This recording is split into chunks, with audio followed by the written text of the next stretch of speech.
اعوذ باللہ من الشیطان الرجیم بسم اللہ الرحمن الرحیم۔ آج کا ترجمہ آیت اللہ نور ہے۔ ارشاد باری تعالی، اللہ آسمانوں اور زمین کا نور ہے۔ اس کے نور کی مثال ایسی ہے جیسے تاک میں چراغ ہو۔ چراغ شیشے کی قندیل میں ہے۔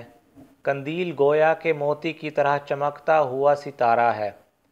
زیتون کے مبارک درخت سے روشن کیا جاتا ہے، نہ مشرق کی طرف ہے اور نہ مغرب کی طرف۔ اس کا تیل قریب ہے کہ روشن ہو جائے، اگرچہ اسے آگ سے نہ چھوا ہو۔ روشنی پر روشنی ہے۔ اللہ جسے چاہتا ہے اپنی روشنی کی راہ دکھاتا ہے، اور اللہ لوگوں کے لیے مثالیں بیان فرماتا ہے، اور اللہ ہر چیز کا جاننے والا ہے۔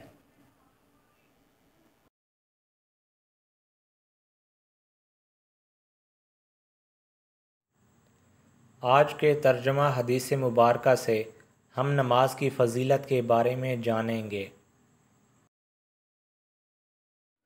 سیدنا عبداللہ بن عمر بن عاص رضی اللہ تعالیٰ عنہ سے مروی ہے کہ نبی کریم صلی اللہ علیہ وآلہ وسلم نے ایک دن نماز کا ذکر کیا اور فرمایا، جس نے نماز کی اچھی طرح حفاظت کی تو یہ اس کے لیے قیامت کے روز نور، دلیل اور نجات ہوگی، اور جس نے اس کی پوری طرح حفاظت نہ کی تو یہ اس کے لیے قیامت کے دن نہ نور ہوگی، نہ دلیل اور نہ نجات۔